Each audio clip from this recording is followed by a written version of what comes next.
Léa Sarah, vous êtes l'auteur d'un récit, Toi, mon enfant différent, mon roi, mon ange. C'est le récit d'une mère face au handicap. C'est paru à l'Harmattan en 2012. Comment vous est venue l'envie de raconter cette histoire, votre histoire? Cette histoire, il y a longtemps que j'ai envie de la raconter, ça fait plusieurs années, parce que j'ai eu cet enfant différent et c'est surtout, c'est un enfant où je me suis battue, qui, euh, qui avait un pronostic très défavorable au point de vue, on m'avait dit qu'il n'allait pas parler, qu'il n'allait pas marcher, que c'était même un débile profond. Donc je ne l'ai pas cru et je me suis battue pendant plusieurs années, convaincue que ça pouvait être autrement, en lui donnant des possibilités de s'exprimer. Et c'est ce qui s'est passé maintenant. C'est un enfant qui parle, qui a beaucoup d'humour et qui fait rire les autres. C'est un rayon de soleil. Comment vous pensez que ce témoignage peut aider d'autres mères confrontées à ce genre de situation?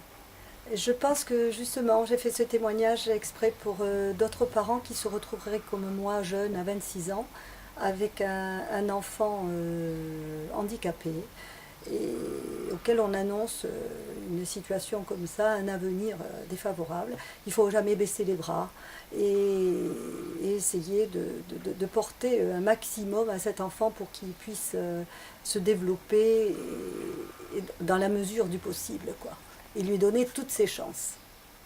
C'est donc le récit d'une bataille. Comment avez-vous réussi à surmonter cette situation? Vous parlez d'humour, de dérision. Parce que je l'ai élevé comme ça, Johan. Je lui ai toujours dit d'abord qu'il était beau, qu'il était gentil, que c'était un amour, que c'était mon roi et mon ange. D'ailleurs, c'est le titre du livre. Et il s'est imprégné de ça. Et c'était tout à fait ce qui s'est passé. Et chaque moment un petit peu difficile, je le tournais effectivement en dérision pour le faire rire d'une situation qui pouvait être peut-être grave.